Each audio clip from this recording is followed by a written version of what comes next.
are recording. Well, I want to start out by saying I missed not being able to present something last Wednesday, but everything's fine. We're going to do twice as much tonight. we we have a lot to go over, and unlike previous classes, we're going to have a test at the end. That's just a joke. We're going to talk about the first 3 chapters of what scholars refer to as the Holiness Code, which is 10 chapters in the book of Leviticus. And it's the 10 chapters that most people, when they start reading, just say, this is too much information. And I think there's a responsibility when studying the scriptures like we do to try and get through as much as them and not try to leave out a whole lot of the scriptures. But the approach that I'm taking with all of these holy laws that God instructed Moses to tell the people of Israel to follow, they all have a common theme, an overriding purpose. And I hope after we get through with the study tonight, that will become apparent to all of us. The previous week, we studied God's commands regarding the Day of Atonement. That was a couple of weeks ago. And that was the only day of the year that the high priest could go into the most holy of holies in order to make atonement for his own sin and for the sin of the nation of Israel. We learned on the Day of Atonement, the high priest presented sacrifices on behalf of himself, his sons as priests, and on behalf of the whole community of Israel. First, the high priest, wearing his plain white linen clothes, would cast lots to determine which of 2 goats that the congregation of people donated to the priest on the Day of Atonement, which one would be the scapegoat and which would be the sacrificial goat to God. After casting lots and determining which goat to be sacrificed, a high priest would make 2 purification offerings. These are sin offerings. The first offering was of a bull that was on behalf of the high priest and his sons. And the second purification offering was the sacrificial goat. What the priest would do is he'd sprinkle with his finger blood on the top of the mercy seat, the east side, and then he'd sprinkle it 7 times in front of the mercy seat. And he'd do this with the blood from the bull and with the blood from the goat. Then he would go outside and sprinkle the rest of the blood on the 4 horns of the brazen altar in the courtyard and all around the sides. After that task was completed, the purification offerings, then the high priest would then lay his hands on the scapegoat and pass the sins of the nation onto the goat. And then a man prepared for the task would take the goat out to the wilderness and release him, taking the sins of the nation with him. Finally, the high priest would change into his full ornate priestly garments and present the ram as a burnt offering to the Lord. We learned the most important thing that this whole procedure on the Day of Atonement was a gift from God. God, in his grace, provided a means for his people to atone for their sins so that Israel could maintain its peace and fellowship with God. God, in his mercy, accepted the sacrifices which the high priest made on the Day of Atonement. And by doing so, he withheld his judgment and punishment against the people of Israel and granted the people purification or righteousness from their sins. That was the Day of Atonement. We also learned that the sacrifices of atonement were made as a ransom payment to escape from God's wrath and judgment and to purify the people from defilement and impurity, which is a result of sin. Then we came with the updated conclusion that this is no different than what Jesus did for us. We learned that Jesus was sent or provided by God, who in his grace accepted the sacrifice which Jesus made on the cross for those that God chose to save from his wrath, judgment, and punishment, and which God purposed to impute righteousness, justification, purification, so that those who believe will enjoy eternal salvation and fellowship with God. It's because of what Jesus did on the cross that we have eternal fellowship with God and have righteousness imputed to us, and we're not going to be judged by God's wrath and judgment. Now, this week we're going to study the laws which God gave to his people so that they could maintain their worship and fellowship with God, and their fellowship and peace with each other. The 3 chapters that we're going to study tonight focus on what God told Moses to tell the Israelites. It is literally God speaking to his people, telling them how to conduct their private daily lives. This isn't dealing with the priests anymore. This is getting down to how these people live and act in all of their affairs. The 3 chapters that we're going to study tonight can be summarized as follows. Chapter 17. God is telling the Israelites that holding on to pagan worship practices is causing them not to acknowledge who God is and what God has done for them. Chapter 18, God is telling the Israelites that following pagan sexual practices is ruining their family relationships. In chapter 19, God is telling the Israelites that living their private daily lives according to the 10 Commandments will help them imitate God's holiness and keep and maintain fellowship with God and peace and harmony with their community. So those are the big picture items that you get out of these chapters. If you walk away with this lesson with just that, you'll get quite a lot out of tonight's lesson. The laws revealed in these chapters focus on how the Israelites are to live their private lives. First, from the perspective of their relationship to God, and then from the perspective of their relationship with their families, and then from the perspective of their relationship with each other in the community. I find this interesting that these 3 chapters are ordered this way: their relationship with God, with their families, and then with their community. And so that's kind of the priorities that we should have in our lives. The main message which I want you to receive from this lesson is that we are called to live our private daily lives acknowledging who God is and what God has done for us. And by fulfilling what God instructed us in the 10 Commandments, we can imitate God's holiness, maintain fellowship with God, and live in peace and harmony with each other.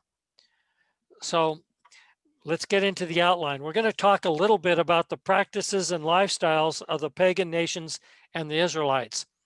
This puts Leviticus in the perspective and in the context in which these laws were given to Israel. Then we're going to talk about the laws regarding killing and use of blood of animals to acknowledge who God is and what God has done. Then we're going to talk about the laws regarding sexual practices to preserve family, peace, and integrity. Then we're going to talk about the laws to teach the Israelites how to live pure and holy lives to maintain justice, peace, and harmony in the community.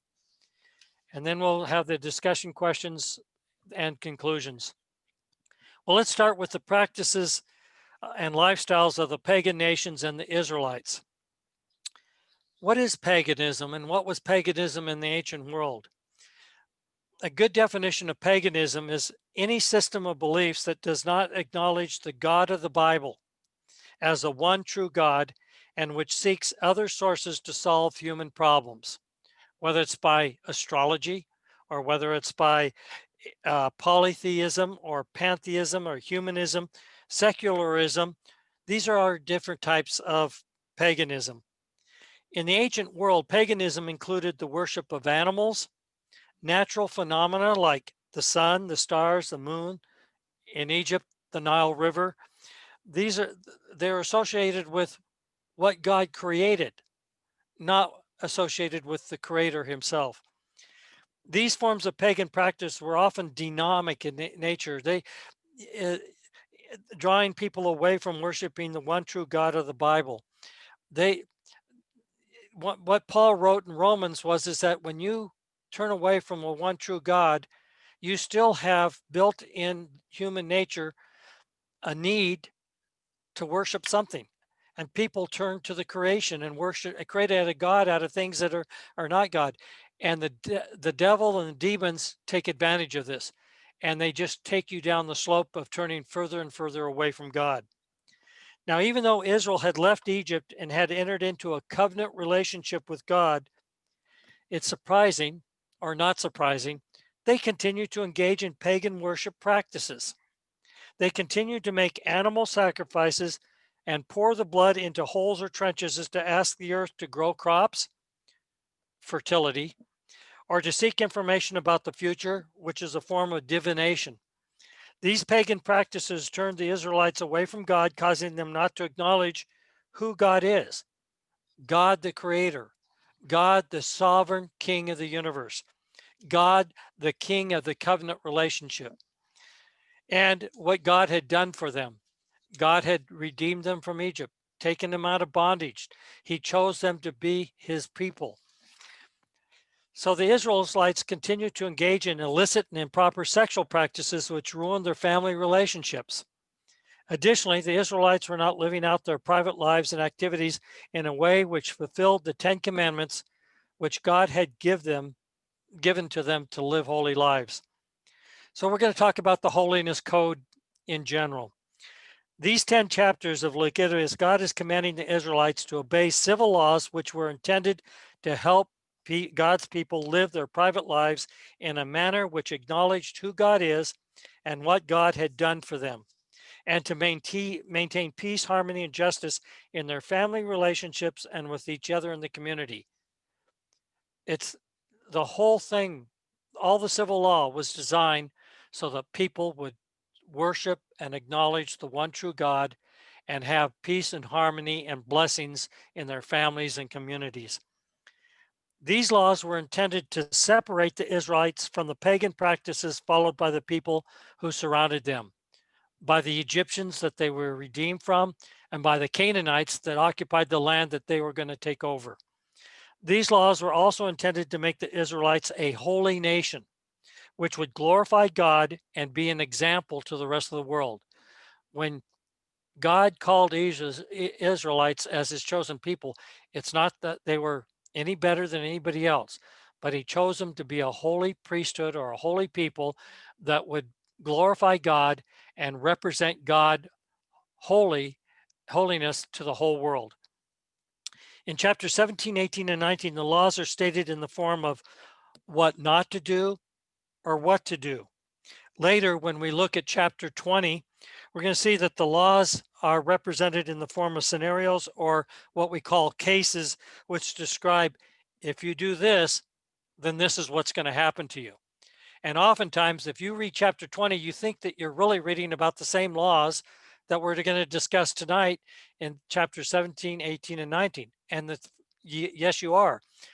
God wanted to make sure by two ways of presenting this information about his laws. One is you do this, you don't do this, and the other, if you do this, you're going to receive this kind of punishment, to make it very clear what these laws meant and how they were supposed to be followed. So this is why it appears that in chapter 20, a lot of the information is repeated that we're going to study tonight. So now we're going to dive into these chapters. Chapter 17 covers the laws regarding killing and use of blood of animals to acknowledge who God is and what God has done. The key verse to understanding all of chapter 17 is verse 7, which states in Leviticus 17:7, they, the people, must no longer offer any of their sacrifices to the goat idols, to whom they prostitute themselves. The reason that God imposes these restrictions on the killing and the use of the blood of the animals that they kill is because they were still following the pagan practices of around their tents inside the camp, but not at the tabernacle, or outside the camp. They were killing animals and then pouring the blood and practicing divination and other types of pagan beliefs. And God said, this is taking you away from me. This is prostituting yourself to other gods. And so this is why this verse explains why God focused on removing these pagan occult practices at the beginning of this code of holiness. By engaging in these practices, the Israelites were prostituting themselves. They were not acknowledging God as the creator of life, and they were not recognizing God's sovereignty over all life. All life comes from God. God is the creator of life, and God, in his role as the creator and his sovereignty, he can dictate how life is to be followed. and when life is to be taken and what is to be done. They were also not acknowledging God for what he had done for the Israelites by freeing them from their bondage in Egypt and redeeming them as his holy people. Um, God had redeemed them from bondage, redeemed them from these pagan sins that they were practicing, and yet they were continuing to follow them. We know this because throughout chapter 17 and the rest of the chapters in the Holiness Code, God repeats the phrase, I am the Lord your God. There's so many times that this is repeated. It's almost like every paragraph has this statement in there. And often the scriptures add, I am the Lord your God who brought you out of Egypt or who redeemed you. So this is repeated constantly throughout all these laws that we're going to study. So this verse helps us interpret the rest of chapter 7. Here are the restrictions on killing animals. In order to stop the pagan practices, God required the Israelites to slaughter or kill all animals at the tent of the meeting. Now, some scholars believe that this only applied to animals that were going to be offered in sacrifice to the Lord. However, most scholars believe that this applied to all animals that the Israelites killed. If you're going to stop paganistic practices, you don't have exceptions. And so the fact that this verse starts in 7 with these Israelites were still following these pagan practices, I subscribe that the interpretation is that any animal, any livestock that the Israelites killed, they had to take to the tent of the meeting and slaughter in the presence of God. That because if they did so, then all the blood would be used for purposes of atonement. It's consistent also with the fact that at the time the Israelites did not eat meat on a regular basis. It wasn't part of their regular diet. It was only on rare and special occasions. Hence, when the prodigal son returned to the father, the servants were asked to slaughter a fattened calf, a special occasion. This wasn't part of their regular diet. It was a celebratory thing. Now, these regulations requiring the killing of animals before the tent of the meeting, they were dispensed with at the time that the Israelites entered the land of Canaan because they were spread out and it was impractical for them to take and slaughter animals in the temple. And the temple did the tabernacle was in Shiloh and the temple was built later on. But the principle applied to the Israelites in the wilderness with God being present. So those Israelites who sacrificed an ox, a lamb, or a goat, or any animal from the livestock or in the camp or outside the camp, instead of bringing it into the entrance of the tent of the meeting to present it as an offering, were considered in these scriptures, these laws, as murderers as if they had taken a human life. It was a serious offense.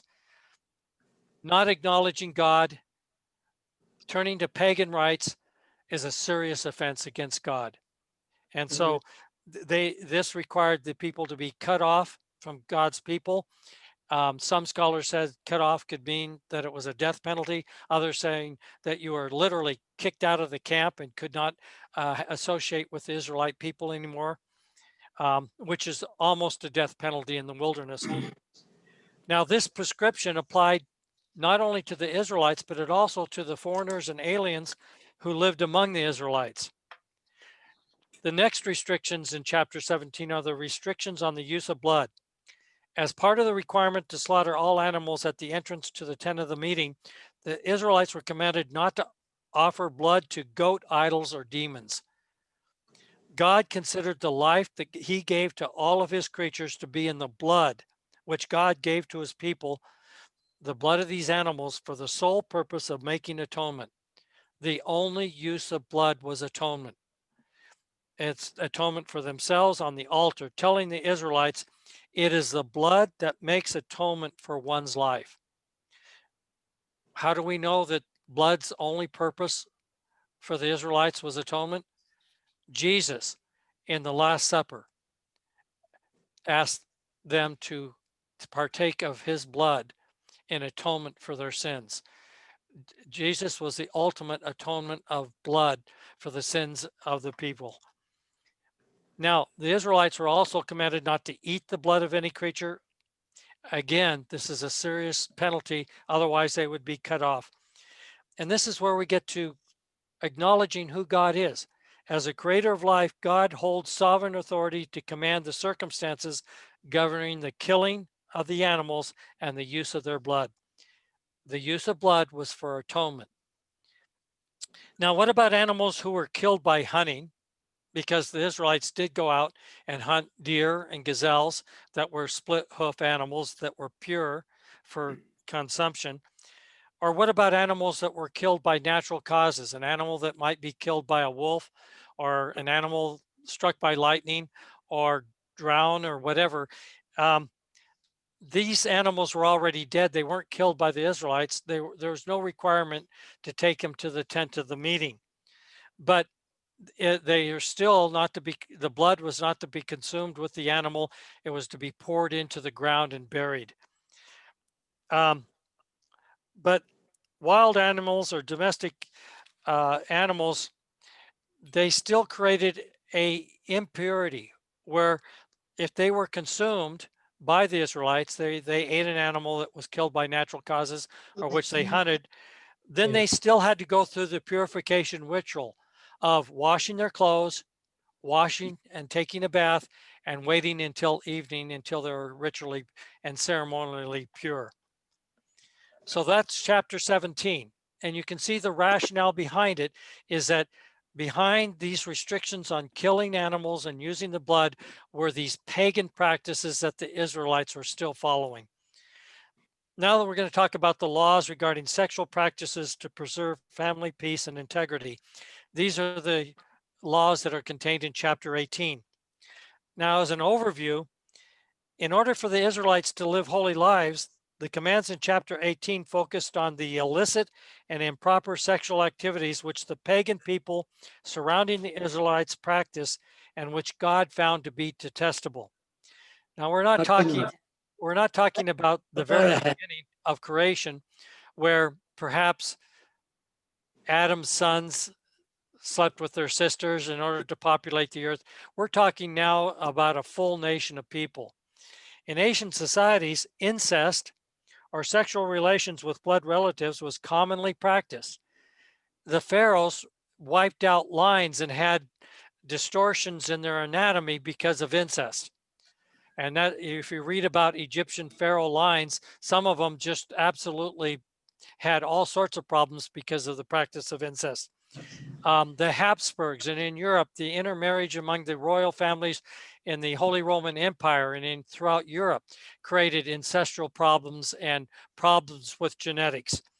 Um, God considered these practices as defiling his covenant relationship with his people.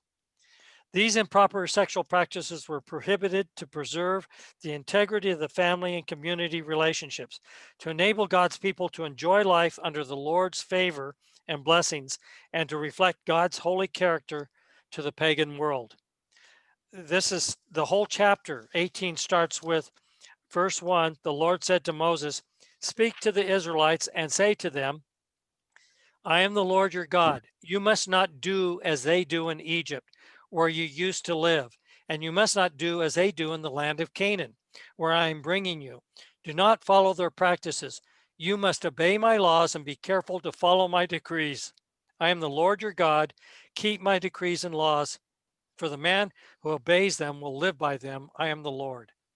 So he starts this whole chapter dealing with illicit sexual practices with I'm the Lord and do not do what the pagans do. Now, the laws against having sexual relations applied to both blood and extended family members.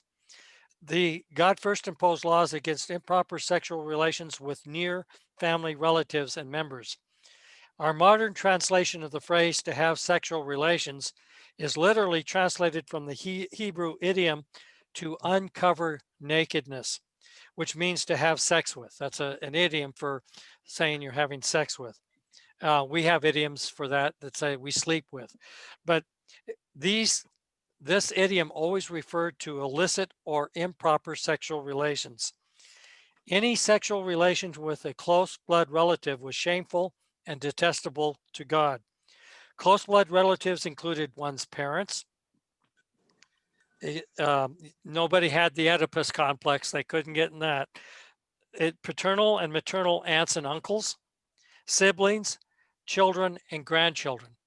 So generation up and the sisters and brothers of that generation, and generation down, the children, and a generation down again, a second level to grandchildren and their siblings and relatives. The laws also precluded sexual relations with extended family members, including step parents, spouses of aunts and uncles, step siblings, in laws, including siblings in law, children in law, children of spouses, and grandchildren of spouses, all of whom may not be blood related, but they're still family related. And so you can go through all these scriptures, and sometimes they forget to mention the male parent or the male uncle, but the interpretation is that it covered this blood relatives and extended family members. So it was quite expansive. These laws are carried into most modern societies. However, we can see in our own country that they're being broken down. We have Woody Allen, a Jew that ended up marrying a daughter that he adopted, which would be part of his extended family. And so, you know, we have these loose sexual practices that are going on in our society. Now, the next section in this chapter 18 is laws against engaging in other improper sexual practices. These laws precluded a man from being married to a woman in addition to her sister while his wife was still living.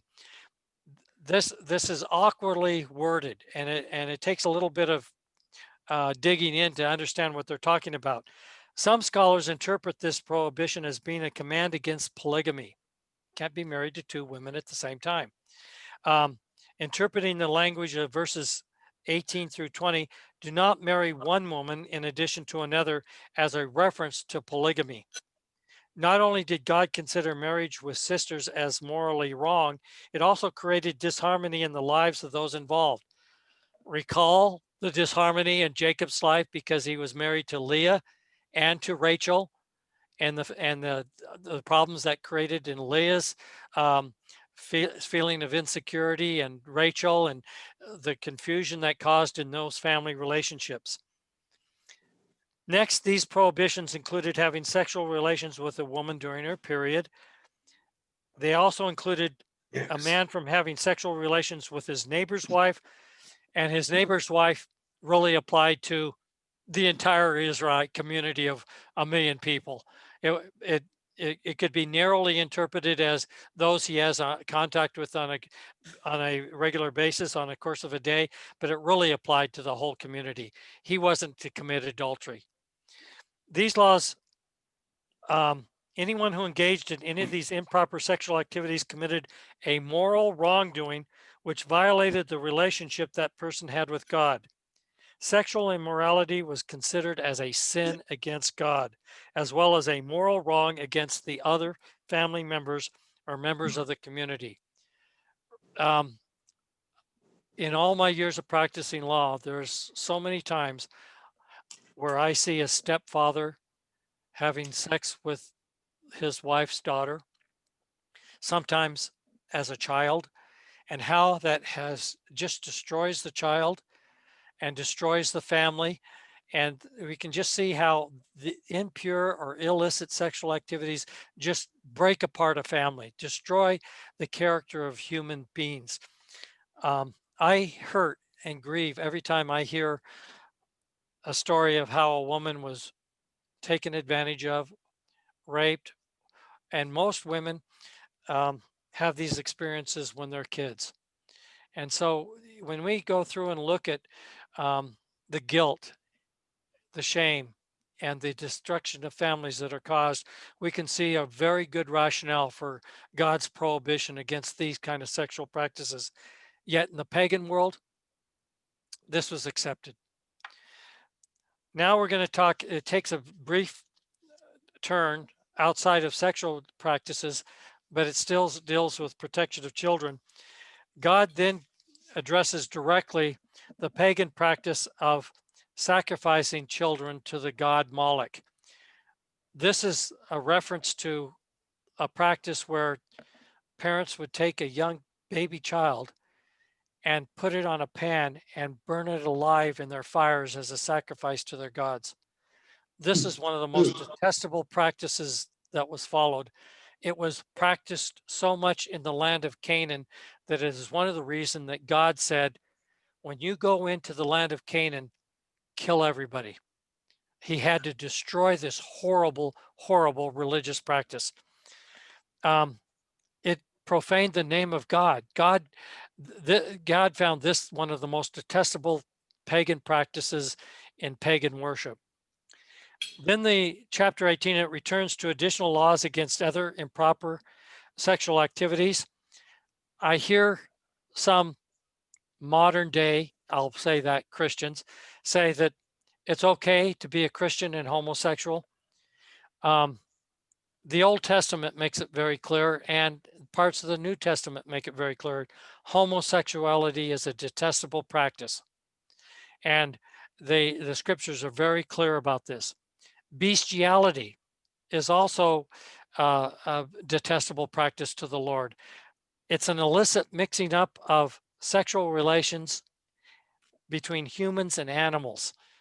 And yet, I'm surprised. This one I never understood. Yet, if you read some of the literature about ancient times, this was a common practice. I know that when we were in a fraternity, we made jokes about people that had sheep having sexuality with sheep, but this is a practice which you still read in the paper once in a while. You still read about people having this kind of what I call a pagan practice. God considered these improper sexual activities as a perversion which defiled the land. Even though it was an action against a living creature, God considered as a defilement of the land. And it defiled the land to the point that the land would throw out the people that practice these things. It's so detestable that God used this as a reason, one of the reasons for telling the Israelites to throw out or vomit out all the people that lived in Canaan. He also warned the Israelites, the land would become defiled and the land will vomit you out, Israel out, as it vomited out the nations that were before you. Apparently, God wouldn't spend some time on this practice if it didn't occur from time to time. These laws against improper sexual relations affirm God's original intent for mankind to engage in only heterosexual, human sexual relations between a man and his wife. Just that simple. Okay, now we're going to go to the next chapter, the laws to teach the Israelites how to live pure and holy lives to maintain justice, peace, and harmony in the entire community. An overview of this chapter 19 starts with, again, the verse that says, the Lord said to Moses, speak to the entire assembly and say to them, be holy because I, the Lord, your God, am holy. It includes God's laws requiring his people to live holy lives in their private and public activities in order to fulfill God's general command for his people to be holy, for the Lord is holy. To be holy, you have to be holy in your private life and in your public life in the community that you live. The phrase, I am the Lord your God, who has redeemed you, who set you apart to be mine, or who came to dwell in your midst as your God, is used at least 16 times in chapter 19. While the laws promulgated in chapter 19 cover all areas of the lives of God's people, including their families, their worship, their business practices, their proper treatment of the poor and weak, their courts of law, their ritual practices, and social interactions, they frequently expounded upon the Ten Commandments, which formed the basis of God's moral law and God's covenant relationship with Israel. That's a mouthful, but what it basically means is that if you listen to some of the things that Jesus said when answering questions to the Pharisees, or when he was on the Sermon on the Mount and he expounded on the 10 Commandments, you can find that his words are right here in Leviticus chapter 19, expounding on the 10 Commandments. Love your neighbor as yourself. These type of things are right here in this book. So we're going to go in, and we've got a lot to cover, but we're going to screech right through them. Expanded instructions regarding the 5th, 4th, and 2nd commandments. After admonishing the people to become holy, verse 3 of chapter 19 refers to the 5th commandment, which stresses the importance of obedience to honoring one's parents, requiring not only obedient respect and reverence to one's parents, but also taking care of them in their old age. It's interesting that the laws in chapter 19 start with honoring the parents who are supposed to pass on to their children as a generation the covenant relationship that they learn to follow with their God. Then it goes to repeating the requirement to obey the 4th commandment regarding honoring the weekly Sabbaths, and reminding the Israelites that both the covenant relationship with God that God had established with Israel, but also the necessity of maintaining a holy relationship with God. When we talked about the Sabbath, it was a day for people to focus their attention on their covenant relationship with God, acknowledging who God is, worshiping God, and thanking God for the blessings that he provided to them. It also referred to the 2nd commandment not to worship idols. Both of those idols made of wood or metal. So you can see how just at the start, 3 commandments are expounded upon. Additional instructions regarding the fellowship offering. These, if you remember, the fellowship offering was an offering where an animal was sacrificed and the meat, the internal organs and the fat were burned on the fire, but the meat was shared between the priest and the person that made the fellowship offering. The instructions in this part of Leviticus are that they could only eat the meat on the 1st and 2nd day after the animal was slaughtered. If they ate the meat on the 3rd day, that was prohibited. It defiled them. And it also, because this offering was God's property, it dishonored what belonged to God. Then we're going to talk about the instructions regarding harvest from the fields in the promised land.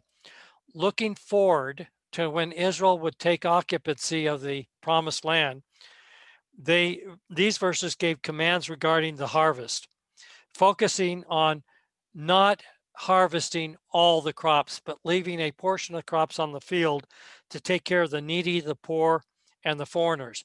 Remember, the foreigners who lived in Canaan didn't have any land to grow crops, and it wasn't like they had stores to go down and buy crops.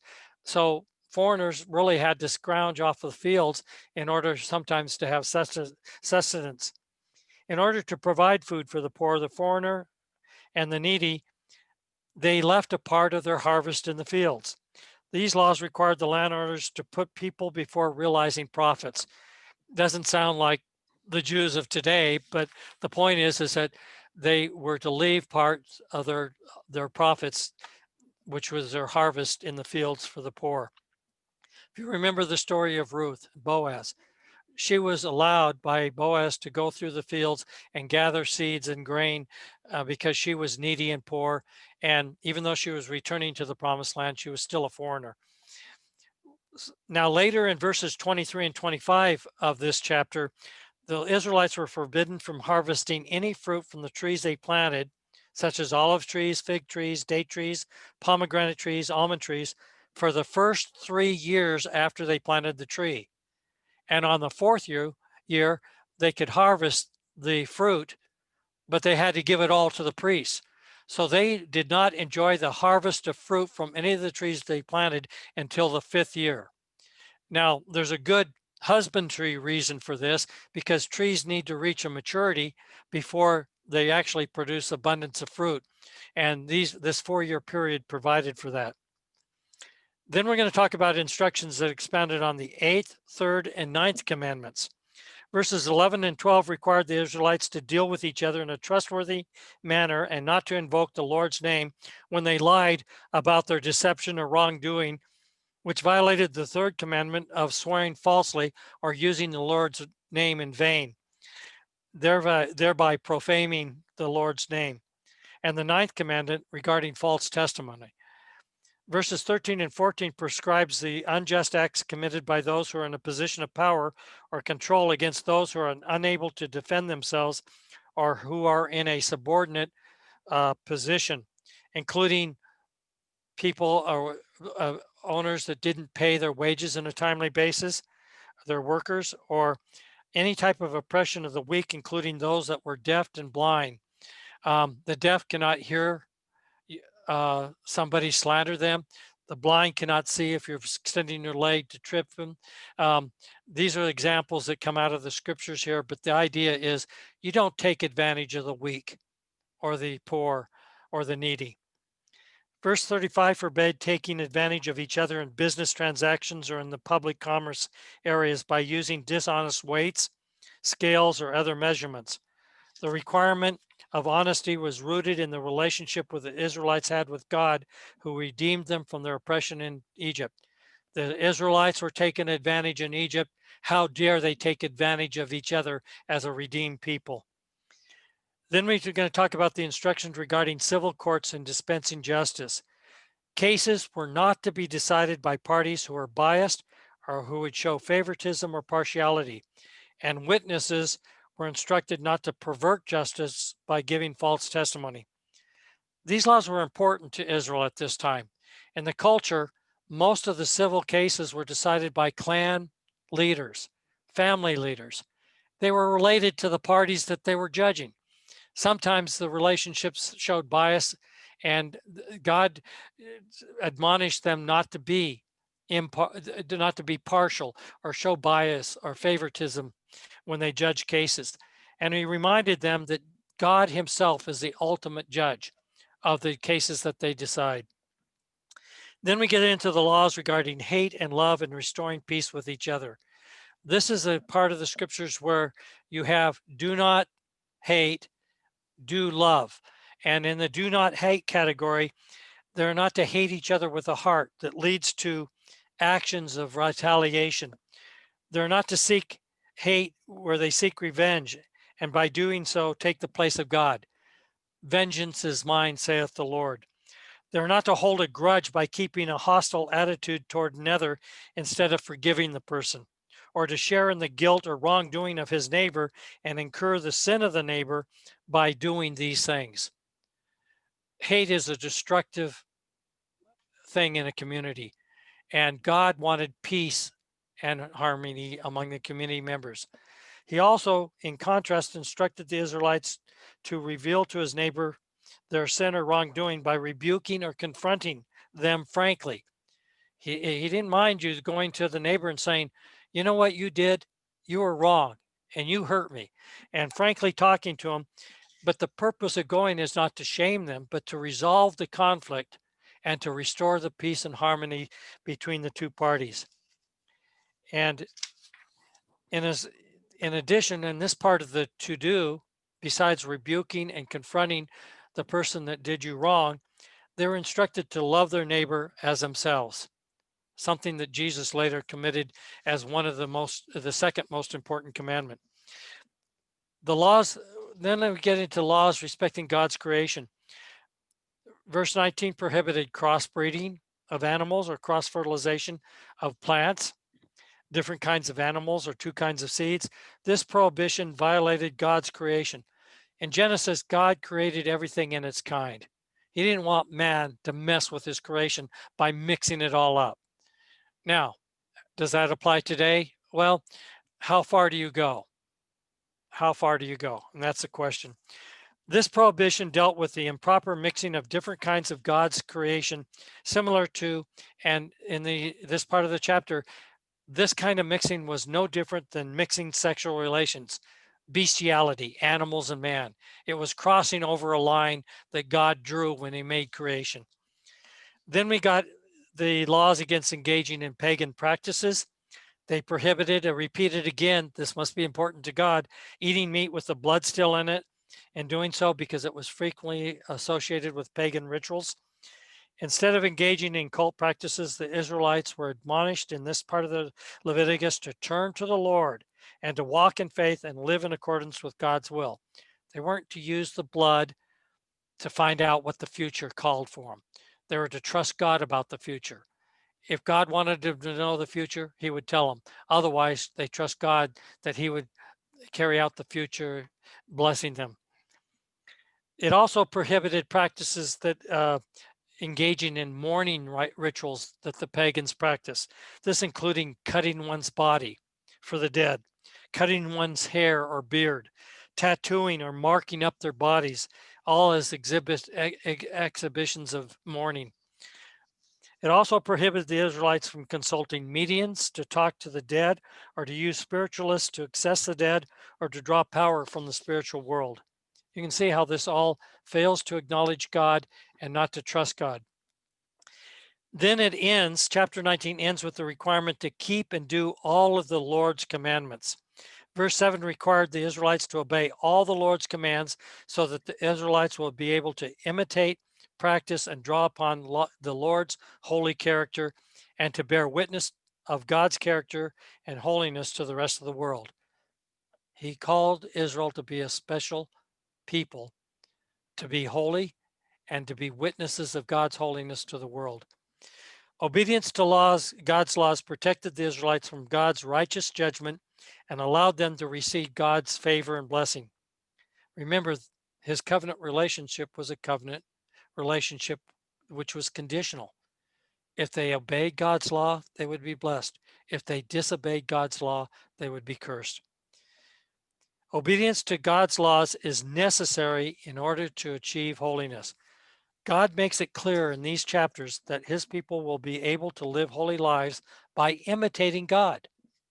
God's people are able to imitate God's holiness by obeying his laws, which not only forbade wicked behavior, but also commanded righteous behavior.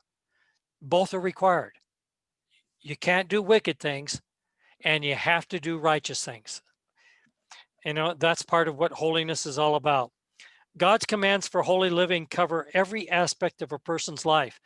And if you can just go mentally through what we just talked about, what's left? God talked about just about every aspect of any individual's life, his family, his worship, his business relations, his relationship with superiors, his relationship with weak people, his relationships in every aspect of life. And it included every interaction with people. Holiness in relationship is characterized by personal integrity, honesty, faithfulness, and most importantly, by demonstrating love as we engage and live with each other. Now, that's 3 significant chapters that we covered. And as opposed to just being a list of do's and don'ts and requirements, I think you can get a sense of what God is trying to accomplish with his laws, his civil law. And it all starts with acknowledging who God is and what God has done for them. And it ends with keeping peace and harmony and fellowship, not only with God, but with each other. And so God really doesn't like disorder.